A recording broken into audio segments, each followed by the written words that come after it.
नमस्कार दोस्तों, मेरा नाम निमिषा गुप्ता है और मैं समाज कार्य विभाग महात्मा गांधी काशी विद्यापीठ में विगत 20 वर्षों से अध्यापन का कार्य कर रही हूँ।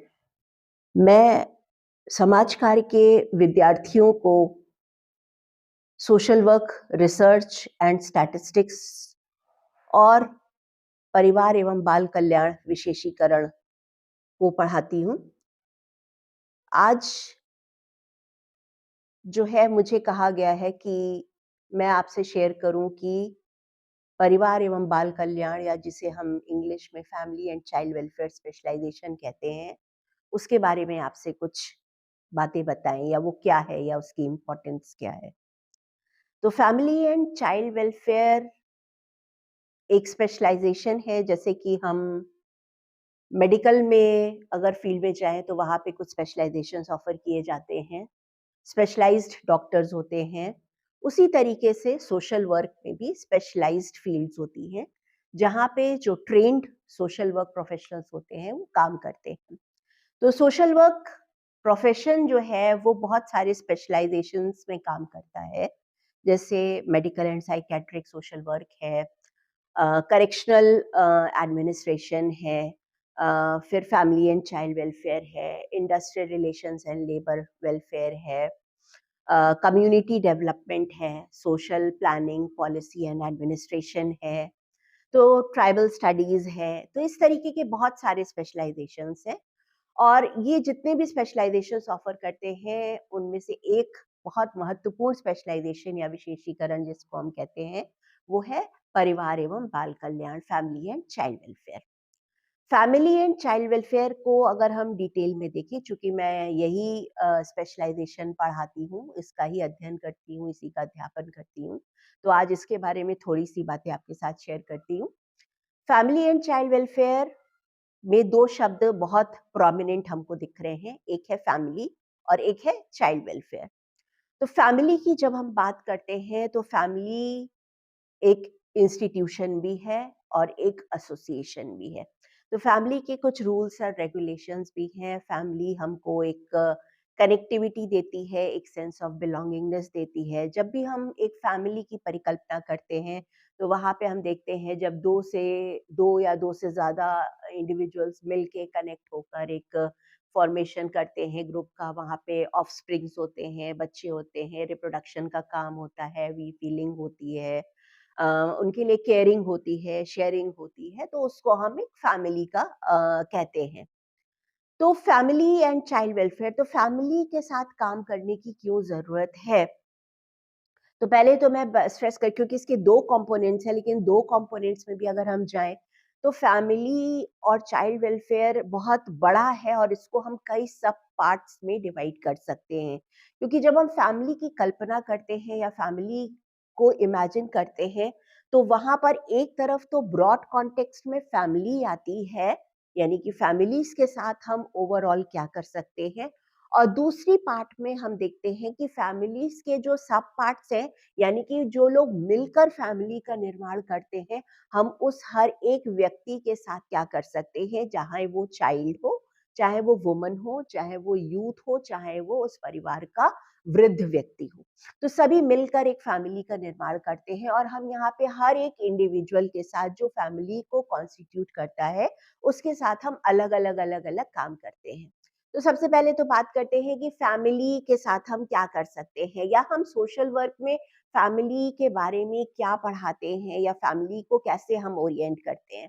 तो सबसे पहले सोशल वर्क का जो ये स्पेशलाइजेशन है फैमिली एंड चाइल्ड वेलफेयर, ये डील करता है कि व्हाट आर फैमिलीज, फैमिलीज का कॉन्सेप्ट क्या है, फैमिलीज कितने तरीके की होती हैं। फैमिलीज़ में आजकल हम देखते हैं कि जो है फैमिलीज़ डिसऑर्गेनाइज़ हो रही हैं। फैमिलीज़ में के नेचर में, उनके स्वरूप में परिवर्तन होता चला जा रहा है।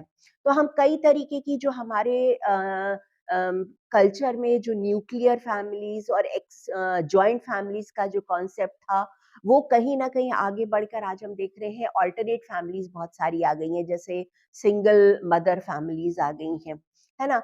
लिव इन रिलेशनशिप्स में लोग रहने लगे हैं, बच्चों को अडॉप्ट करने लगे हैं। तो इस तरीके की फैमिलीज़ जो हैं, अल्टरनेट फैमिलीज़ हैं, ये फैमिलीज़ क्या हैं? इन फैमिलीज़ में किस तरीके की क्राइसिस सिचुएशन होती है?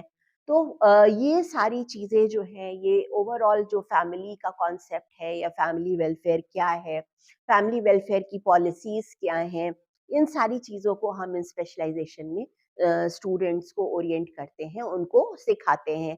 उसके अलावा हम सिखाते हैं जब फैमिलीज़ क्राइसिस सिचुएशन में होती हैं, तो फैमिली की काउंसलिंग कैसे की जाती है, फैमिली क्राइसिस में फैमिली को कैसे डील किया जाता है, फैमिली थेरेपी क्या होती है, मैरिज काउंसलिंग क्या होती है। अ, हम आप लोग को हम स्टूडेंट्स को फैमिली कोर्ट्स के बारे में बताते हैं। फैमिली कोर्ट्स में जो काउंसलर्स होते हैं, क्योंकि मैरिटल मैल एडजस्टमेंट के जो इश्यूज आते हैं, उनको कैसे डील किया जाता है। तो ये सारे सेगमेंट्स जो है वो फैमिली एंड चाइल्ड वेलफेयर में डील किए जाते हैं स्टूडेंट्स के साथ, जिससे कि जब स्टूडेंट हमारे सोशल वर्क पास होकर के निकले, तो जो है वो फैमिलीज़ जो क्राइसिस में फैमिलीज़ हैं, उनके साथ जो है वो काम कर सकें, उनकी काउंसलिंग कर सकें, उनकी थेरेपी कर सकें, या फैमिली कोर्ट में जाके फैमिली काउंसलर्स की भूमिका जो है वो निभा सकें। तो इस तरीके से एक बच्चों को एक ओवरव्यू व्यू दिया जाता है कि व्हाट आर फैमिलीज़ और कैसे फैमिलीज़ क्राइसिस में आती हैं, किस तरीके की फैमिलीज़ होते हैं, जो ट्रांजिशनल फैमिलीज़ हैं या अल्टरनेट फैमिलीज़ हैं, उनके कॉन्सेप्ट के बारे में स्टूडेंट्स को जानकारी करते हैं। फिर हम अलग-अलग कंपोनेंट्स के बारे में भी बात करते हैं, जिसमें कि यूथ वेलफेयर आता है सबसे पहले। तो यूथ वेलफेयर में यूथ क्या है? यूथ के साथ क्या प्रॉब्लम्स हैं आज के कॉन्टेक्स्ट में, आज की कंटेम्परेरी सोसाइटी में? यूथ अनरेस्ट क्या है? यूथ डेविएंस क्या है? यूथ के साथ कैसे काम किया जा सकता है? यूथ के ये जो भारत सरकार सर्विस और प्रोग्राम्स चलाती है, वो कौन-कौन से सर्विस और प्रोग्राम्स हैं? यूथ के साथ सोशल वर्कर कैसे कंट्रीब्यूट कर सकता है? कैसे काम कर सकता है ना? तो ये यूथ के साथ एक एक पूरा अलग सेगमेंट है, सिर्फ़ जो है जो सिर्फ यूथ के साथ ही डील करता है। तो ये मैंने कहा कि ब्रॉड कॉन्सेप्ट है, जिसमें छोटे-छोटे सेगमेंट्स में हम बाँट सकते हैं। तो नेहरू युवा केंद्र है, एनएसएस है, इन सारे संगठनों के बारे में हम स्टूडेंट्स के साथ बात करते हैं। उसके साथ इसका एक और मेजर कंपोनेंट आता है, वो है वुमेन वेलफेयर। तो women welfare and women empowerment के जो इश्यूज़ आते हैं, वुमेन वेलफेयर क्या है, वुमेन डेवलपमेंट क्या है, वुमेन एम्पावरमेंट क्या है, वुमेन के लिए भारत सरकार की कौन-सी योजनाएँ चल रही हैं, महिला एवं बाल विकास विभाग के द्वारा जो योजनाएँ संचालित की जा रही हैं, महिलाओं के लिए कॉन्स्टिट्यूशन में क्या प्रावधान किए गए हैं, महिलाओं के लिए लीगल प्रोविजंस कौन से बने हैं। तो इन सारी चीज़ों को जो है हम वुमेन वेलफेयर या वुमेन सेंटर्ड सोशल वर्क की जब हम बात करते हैं, तो उस कॉन्सेप्ट में हम वुमेन वेलफेयर और वुमेन डेवलपमेंट और वुमेन एम्पावरमेंट के कॉन्सेप्ट को पढ़ाते हैं। उनका डेमोग्राफिक स्टेटस क्या है, उनका हेल्थ स्टेटस, उनका एजुकेशनल स्टेटस, उनका एम्प्लॉयमेंट स्टेटस, उनकी डिसीजन मेकिंग में क्या पार्टिसिपेशन है, इन सारी चीज़ों को हम स्टूडेंट्स के साथ डील करते हैं। फिर इसका एक और बहुत मेजर कंपोनेंट है चाइल्ड वेलफेयर। तो चाइल्ड वेलफेयर की जब हम बात करते हैं, चाइल्ड अब्यूज़ बहुत एक समस्या है हमारी सोसाइटी में, बच्चों के साथ बहुत तरीके की प्रॉब्लम्स हैं। जब फैमिलीज़ क्राइसिस में आती हैं, तो बच्चे जो है वो सबसे ज़्यादा प्रभावित होते हैं। तो जब चाइल्ड अब्यूज़ है, चाइल्ड को कैसे प्रोटेक्ट किया जाए, चाइल्ड के राइट्स को कैसे प्रोटेक्ट किया जाए, चाइल्ड के डेवलपमेंट पे कैसे काम किया जाए, चाइल्ड साइकोलॉजी क्या होती है, चाइल्ड साइकोलॉजी को लेके उनके साथ कैसे काम किया जाए, है ना? तो ये सारी चीज़ें जो है, चाइल्ड प्रोटेक्शन के मेजर्स क्या हैं, यूनाइटेड नेशंस ने जो कन्वेंशन हम लोगों ने, इंडिया ने रैटिफ़ाई किया, उसके क्या प्रोविज़न्स हैं, हमारी जो आईसीपीएस की स्कीम चलती है, आईसीडीएस की स्कीम चलती है, मिशन वात्सल्य है, मिशन पोषण है, मिशन शक्ति है। इन मिशंस के तहत जो भी स्कीम्स चल रही हैं भारत सरकार की, उन सारी स्कीम्स के बारे में हम स्टूडेंट्स को जानकारी देते हैं, जिससे कि वो फील्ड में जाके बेनिफिशियरीज़ के साथ और कम्युनिटी में डायरेक्टली बात कर सकें या उनकी मदद कर सकें। इन वल्नरेबल सेक्शंस जो कि हमारा चाइल्ड है, वुमेन है, यूथ है, ओल्ड एज है, उनको हम टारगेट कर सकें। और साथ ही साथ एक और मेजर कंपोनेंट है हमारे वृद्ध व्यक्ति, जो कि जब फैमिलीज़ में आजकल देखा गया है कि बहुत भारी समस्या है कि न्यूक्लियर फैमिलीज़ में होती चली जा रही हैं।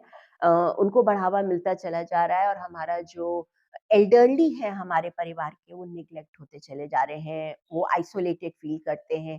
उनके साथ अलग-अलग तरीके की फ़िज़िकल प्रॉब्लम्स हैं, सोशल प्रॉब्लम्स हैं, इमोशनल प्रॉब्लम्स हैं, इंटरजेनरेशनल कॉन्फ्लिक्ट है।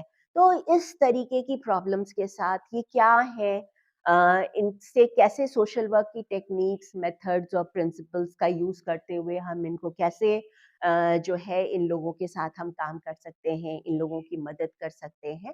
तो ये सारी चीज़ें जो है सोशल वर्क का इंटरवेंशन जो है वो कहाँ-कहाँ हो सकता है, सोशल वर्कर अपने आप को कैसे स्किलफुल बना सकता है इन लोगों की ज़िंदगी को और बेहतर करने में और इम्प्रूव करने में। तो ये सारी चीज़ें जो है ओवरऑल जो है वो फैमिली एंड चाइल्ड वेलफेयर के कॉन्सेप्ट में आती हैं, यानी कि स्पेशलाइज़ेशन में हम अपने स्टूडेंट्स को इन सारी चीज़ों की डिलीवरी देने की कोशिश करते हैं और साथ ही साथ हम अपने जो भी स्टूडेंट्स इस स्पेशलाइज़ेशन को ऑप्ट करते हैं, उनको हम स्पेशलाइज़्ड एजेंसीज़ में प्लेस करते हैं for their field work and for their block field work, जिससे कि वो ज़मीनी स्तर पर जो ग्रास रूट लेवल पे जाके वहाँ पे ये सिचुएशंस क्या हैं और इनको हमारी गवर्नमेंटल ऑर्गेनाइजेशंस और नॉन गवर्नमेंटल ऑर्गेनाइजेशंस कैसे डील करती हैं, उनकी ये हैंड्स ऑन ट्रेनिंग ले सकें। वहाँ पर ये बच्चे जाते हैं और काम करते हैं, उनकी लर्निंग होती है, वो आके रिपोर्ट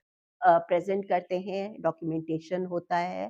तो ये सारी चीज़ें जो है वो हम family and child welfare specialization में स्टूडेंट्स को डिलीवर करते हैं और उनको एक specialized trained professional social worker के रूप में जो है बिल्डअप करने की कोशिश की जाती है, जिससे कि वो फील्ड में जाके इस वल्नरेबल क्लास के साथ काम कर सकें। Thank you so much.